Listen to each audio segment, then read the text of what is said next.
سلام. في الحلقة الفايتة شفنا كيف كان المعتمد كيدلل لمراتو وكيف كان تيدير أي حاجة تفرحها وترضيها، ولكن التاريخ ما كيرحمش.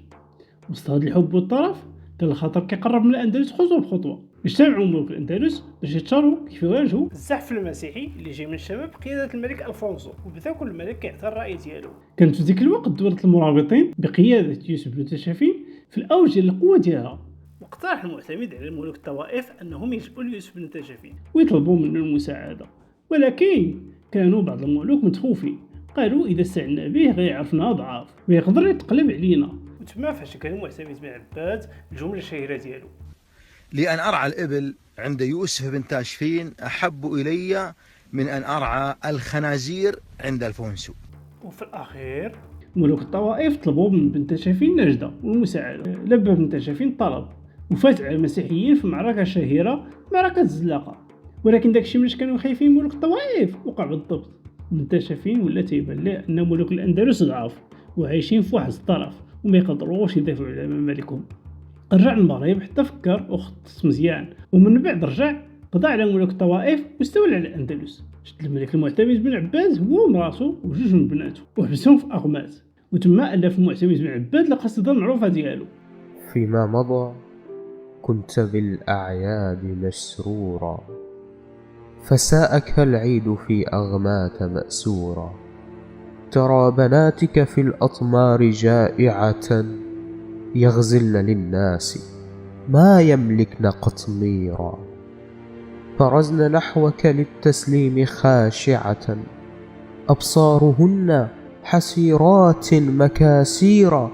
يطأن في الطين والأقدام حافية، كأنها لم تطأ مسكا وكافورا.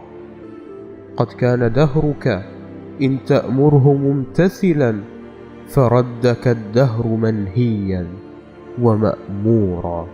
من بات بعدك في ملك يسر به، فإنما بات بالأحلام مغرورا. بان كيف الملك تحصل على حالته هو وبنته ومراته، ومن بعد ألف المرثية ديالو ووصى يكتبوها ليه على قبرهم اللي يموت، وتيقول فيها: قبر الغريب سقاك الرائح الغادي، حقا ظفرت بأشلاء ابن عبادي. بالحلم بالعلم بالنعماء إذا اتصلت، بالخصب إن أجدبوا بالريب الصادي.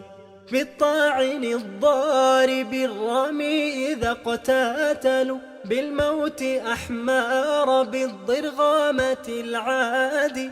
بالدهر في نيقم بالبحر في نيعم، بالبدر في ظلم بالصدر في النادي. نعم هو الحق حاباني به قادر من السماء، فوافاني لميعادي.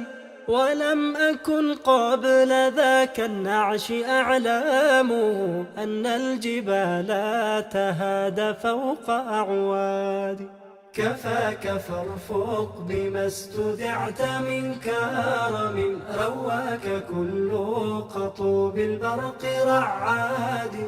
يبكي أخاه الذي غيبت وابيله، تحت الصفيح بدمع رائح غادي. حتى يجودك دمع الطل منهامرا من أعين الزهر، لم تبخل بإسعاد. ولا تزال صلاة الله دائمة على دفينك، لا تحصى بتعداد.